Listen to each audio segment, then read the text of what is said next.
Ho! Så! Nu sker der noget. Hvad filan sker der her? Shit. Her har vi den færdige malt, som nu hedder den faste mæske. Herover er der kommet sådan en lille bruserhoved, det skal jeg vende tilbage til. Jeg har sat den falske bund, eller indsatsen der, op på sådan nogle bøjler her. Og så har jeg egentlig bare slukket for brygsystemet her, fordi nu skal det bare stå og dryppe af, som man kan se der. Nu drypper det af, sådan så alt det væske, der ligger herinde i al sukkermassen der, den kan dryppe af. Men så kan man godt se, der er altså ikke ret meget tilbage. Af de oprindelige 19 liter, der var, der er altså forgået ret meget. Det betyder, at man skal eftergyde. Og eftergydningen foregår heroverfra. Her er der noget vand. Det har lige pt. En temperatur på 91,2 grader. Det er lige overkanten. Det skal eftergyde med 77 grader varmt vand, fordi det er den temperatur, som urten hernede har. Så det skal vi altså eftergyde med. Plus at når man hælder varmt vand ned i det der, så vil sukkermolekylerne stadigvæk være flydende nok til at kunne blive omdannet til alkohol. Mange ting. Så det vil sige op med 77 grader varmt vand, det vil sige, at man tager noget herfra, og så hælder man lidt op med koldt vand. Stadigvæk er der ikke så meget problem med hygiejne inden for det her. Og man lige hælder koldt vand oven i det der varmt vand, det gør ikke så meget, fordi lortet kommer op og koge alligevel. Så eftergydningen, når den starter her 12:15, lige nu her. Lad os lige prøve at se. Vi prøver at hælde op her.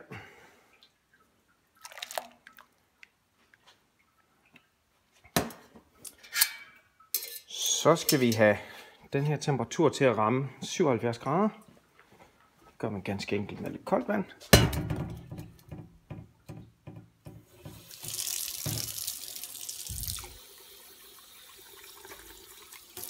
Prøv at se om det hjælper.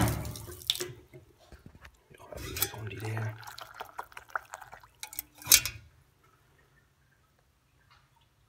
Jeg skal stadigvæk lige have lidt. Sådan her. Om det lige er 76 eller 77, det går nok.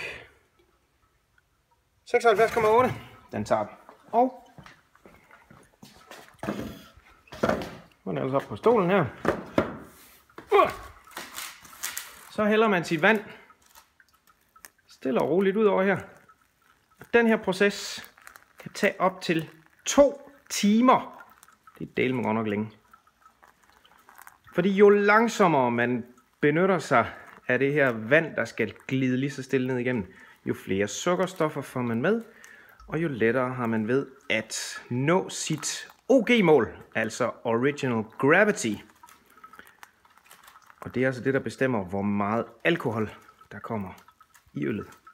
Hvis ikke man får en høj nok OG, så betyder det, at der er rigtig meget restsødme, altså uforgærbart sukker, som man ikke kan omdanne til alkohol, som så til gengæld giver øllet en meget sød smag. Det kan man jo selvfølgelig vælge, at man gerne vil have. Men for at opnå den største alkoholeffektivitet, så vil man gerne eftergyde langsomt. Så sådan en kande her kan godt tage op til 2 minutter og hælde over lige så stille.